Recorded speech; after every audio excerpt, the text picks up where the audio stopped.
Welcome to Tech Blueprint, a window that lets you know the latest technology news in the world.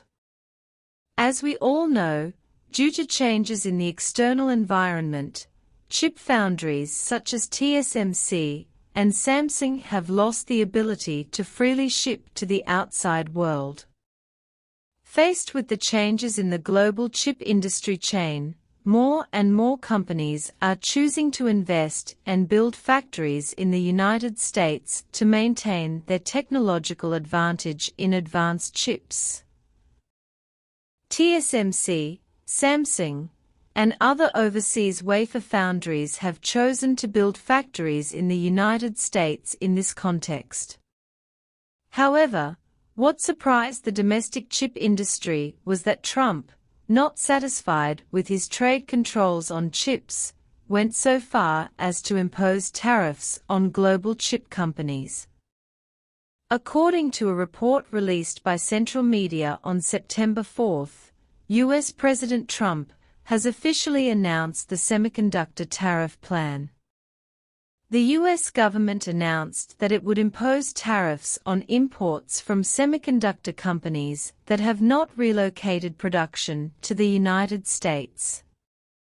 The U.S. government emphasized that companies investing in the United States or planning to build chip factories in the future would be exempt from the tariffs. The U.S. government previously mentioned tariff figures for semiconductors, claiming to impose a 100% tariff on overseas semiconductor companies. As a result, Chinese chip companies like Huawei and SMIC will be affected by each other's policies. It is understood that this tariff strategy aims to strengthen the advantages of the U.S. chip industry and, through artificially increasing tariffs, to reverse free trade in the semiconductor chip market. Imagine a chip produced using a 28 nanometers process. One company, having established a foundry in the US, can receive tariff exemptions, while another, having no US investment, must pay high tariffs. This impacts not only the end-user price of the product in the US market, but also the company's competitiveness. It is worth noting that Chinese companies like SMIC and Huawei have gradually reduced their reliance on the US chip market. The primary sales channels for domestically produced chips remain the domestic market and the Belt and Road Initiative, with the European and American markets accounting for only a small portion. For chips manufactured in China, purchases by customers in other countries will not be affected by the U.S. tariff strategy. Trump's imposition of this bill at this time clearly reflects a sense of guilt on the part of the U.S. government. The very act of increasing tariffs on imported chips is, of course, intended to prevent chips from other countries from entering the U.S. market. If the U.S. was so confident in its own chip products, it wouldn't have resorted to such a tactic. The reason they are doing this is simply because they are worried that Chinese companies, after securing orders from the U.S. market, will be able to grow faster in the chip foundry sector, posing a threat to the U.S.'s leading position. What they can't change is that China remains one of the world's largest chip consumers. From automotive chips to industrial application chips, demand in the Chinese domestic market is already immense. Even if the US imposes a chip tax on other countries, it won't affect the layout and sales of China's chip industry chain.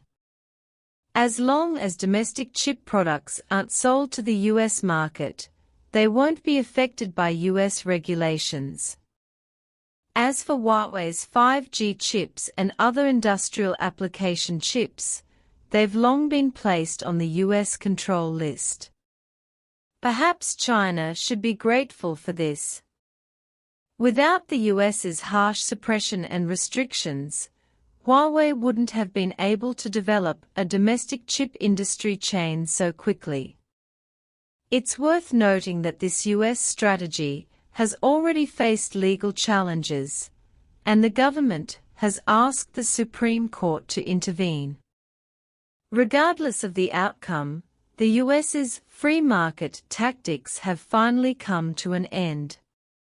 It's truly bizarre that a country claiming to be the world's most populous, free, and developed nation is now shutting itself off from the outside world and engaging in trade. This, perhaps, is the irony of history. When free trade benefits the United States, other countries will hoist the banner of free trade and use cultural and military coercion to open the doors of other countries. When free trade harms the United States' own interests, other countries will spare no effort to overturn the trade system they have built over the years. Currently, many countries around the world are actively attempting to de-dollarize, integrating into new monetary systems to free themselves from the dollar's influence on their international trade. Against this backdrop, China has also ushered in an unprecedented opportunity for development. The more other countries push back against globalization, the more China must adhere to a global development strategy.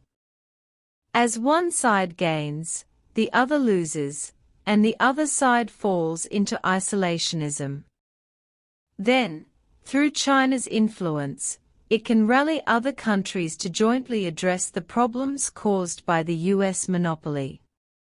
Trump's imposition of tariffs on chips, intended to curb the rise of Chinese chips, has instead accelerated the process of localization. Leveraging its massive domestic demand and the Belt and Road Initiative, China's chip industry is bucking the trend and making a breakthrough. Despite US sanctions, China's chip industry is bucking the trend. Huawei's Ascend series achieved a breakthrough in domestic production, surpassing NVIDIA's performance by 67%. The third phase of the National Development and Reform Commission, NDC, invested 344 billion yuan, accelerating the improvement of shortcomings in lithography equipment and design software.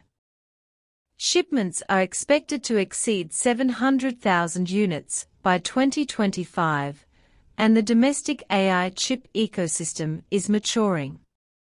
The blockade cannot crush us, instead, it strengthens our resolve for independent innovation.